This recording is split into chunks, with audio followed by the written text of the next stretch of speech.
మరి ఈరోజు పసుపు అనేది శుభానికి నిర్వచనం, అదేవిధంగా ఆరోగ్యానికి ఒక ఔషధం. అలాంటి పసుపుని దాదాపు 10 నెలలు కష్టపడి రైతులు పండిస్తారు. పసుపు అనేది ట్రేడింగ్ అయ్యేటువంటి కమాడిటీ. దీంట్లో రేట్లు హెచ్చుతగ్గులు ఉంటాయి. ప్రతి రైతు కూడా కొంత నిల్వ చేసుకొని రేటు ఎక్కువ వచ్చినప్పుడు వాటిని అమ్ముకోవటానికి కొంత సుదీర్ఘమైనటువంటి కాలం వేచి చూస్తారు.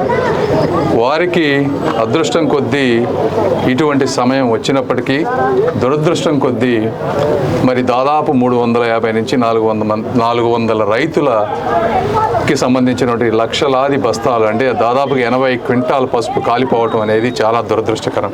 మరి దీనికి కారణం మనకు కరెక్ట్గా తెలియదు. కోల్డ్ స్టోరేజ్లో ఏదో ప్రాబ్లం అయిందంటున్నారు. బట్ ఏది ఏమైనప్పటికీ ఇందులో 2-3 ఉన్నాయి. ఒకటి బేసిక్ ఇన్సూరెన్స్, అది 4,500, 5,000 ఇస్తానంటున్నారు. బట్ అదైనా కూడా ఇమ్మీడియట్గా వచ్చి దాంట్లో ఎటువంటి ఇబ్బందులు అడ్డంకులు కలగజేయకుండా వారికి అది సత్వరం వచ్చే విధంగా చేయాల్సిన కర్తవ్యం ఒకటి. అది లోకల్ కలెక్టర్ గారు కానీ, లోకల్ గవర్నమెంట్ కానీ, అవసరమైతే central government, finance corporation, insurance కంపెనీలతో మాట్లాడి చేయాల్సిన అవసరం అనేది తక్షణ కర్తవ్యం. రెండోది, ప్రస్తుతం ఉన్నటువంటి రేటు దాదాపుగా 13,000 రూపాయలు ఉంటుంది, 13,800. కాబట్టి ఈ రెండింటికి మధ్య గ్యాప్ చాలా ఎక్కువ ఉంది. ఈ గ్యాప్ని సరే మీరు 13,800 ఇస్తారా లేకపోతే 12,800 ఇస్తారా అనేది పెట్టుకుంటే కనీసం వాళ్ళతోటి వచ్చి కూర్చొని మాట్లాడి వాళ్ళకు ఒక భరోసా, ఒక అభయం ఇచ్చి ఎంతో కొంత చేయగలిగేటువంటి సమర్థత ఉన్నా కూడా మరి మీరు ఎవరు ఈరోజు వచ్చి ఆదుకునే పరిస్థితి లేదు. దీన్ని మేము తెలుగుదేశం పార్టీ తరఫున ఖండిస్తూ ఉన్నాం.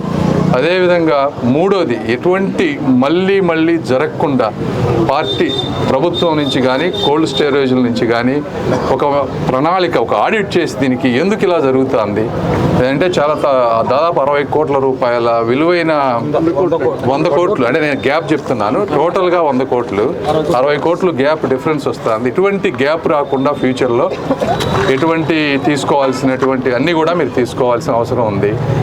నాలుగోది, ఈ కోల్డ్ స్టోరేజీలో ఉన్నటువంటి ఎందుకు ఈ ఫైర్ యాక్సిడెంట్స్ ఎలా జరుగుతున్నాయి అనేది కూడా ఒకటి ఆడిట్ చేసి ఫైర్ డిపార్ట్మెంట్ వాళ్ళు కూడా చేయాల్సిన అవసరం ఉంది. కాబట్టి వీళ్ళందరికీ మా పూర్తి సహకారం ఉంటుంది. మా పార్టీ అధికారంలోకి వస్తుంది 2 నెలల్లో. వచ్చిన తర్వాత మేము కూర్చుంటాం. ఎంతవరకు న్యాయపరంగా చేయగలమో అంతవరకు తెలుగుదేశం పార్టీ తరఫున పూర్తి సహకారాన్ని అందిస్తామని తెలియజేసుకుంటున్నాను. సెలవు తీసుకుంటున్నాను. Thank you. TDP, BJP, Janasena మిత్రపక్షాల కూటమి తరపున గుంటూరు పార్లమెంట్ సీటుకు పోటీ చేస్తున్న పెమ్మసాని చంద్రశేఖర్ గారికే ఓటు వేద్దాం. మన గుంటూరుని గెలిపించుకుందాం.